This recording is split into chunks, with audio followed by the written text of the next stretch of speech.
Have is a Rogue yoke, and that bar is pretty thick. It's pretty big. Anyway, so I'm sure people are going to see Derek doing this, and they're going to walk in and try to replicate it and try to kill their traps. It's not about how much pressure are you putting into that thing?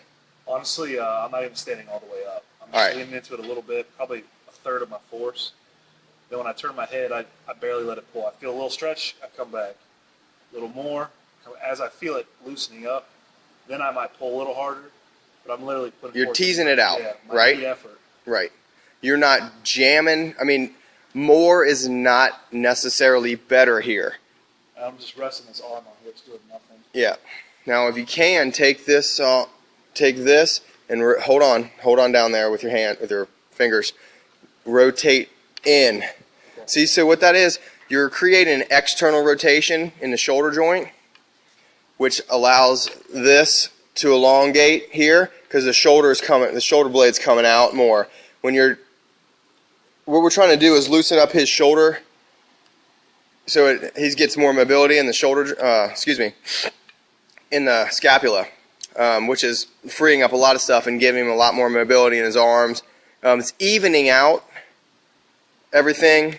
That's why you saw previously the length of the arm reach. So, especially for bench, if he has an uneven reach, non-weighted, I'm thinking if we get, I mean, this could be pure theory here, but we're just, Derek will be able to tell you with the test if it's definitely worth doing.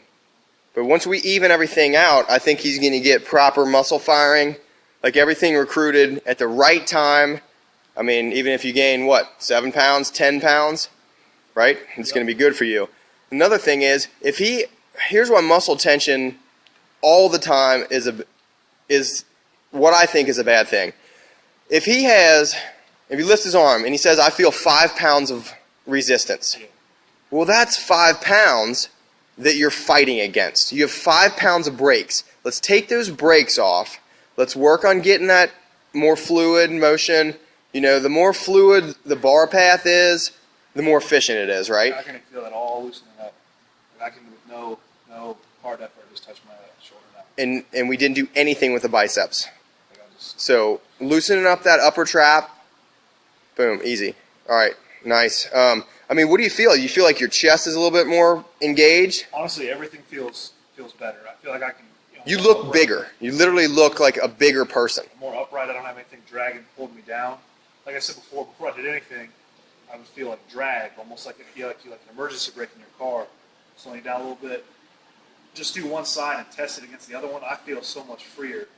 Like, obviously I'm a big guy, I'm not going to go swimming, but I feel like I can easily, swim. I don't have any lack of range of motion at all. Yeah. I feel 1,000 times better. Before, when you have that, I mean, we haven't even worked on the big, like a lot of people are going to go kill the lats, kill the pecs. We haven't even touched his lats, and we have not even touched the pec major, minor, anything like that on some of these releasing techniques. But if you were to swim, right? You have to have the same rotation, right? Because if you don't, and people think it's not directly related to powerlifting, but I'm pretty sure that it is. If you can rotate to your right in one way and you can't rotate the same way to your left, something is way too tight. And you're not going to have a perfect, the feeling's going to be off. You might be used to it, and you might think there's nothing wrong with it. But until you feel the difference, and then you're like, oh my God, my right can really reach farther. Now I got to get that left. And how much different does it feel? Yeah, well, I'm always locked out uneven. And it's always, I've benched 700 with ease and put on 730, and it's that tipping point where I notice the difference, and I struggle to get this other arm up. Being able to, go cleanly and freely, I have no doubt. As I go to lift the heavier weights, having an even lockout, I won't have to struggle as much. Try that from the side. Just keep going what you're doing. When we get video from the side. All right, so think about this. If you're having uneven lockout, is it going to, just think about the wear on your shoulder. Yeah. One of them is not working properly. So all we're trying to do is try and tune up the race car, then race it, right?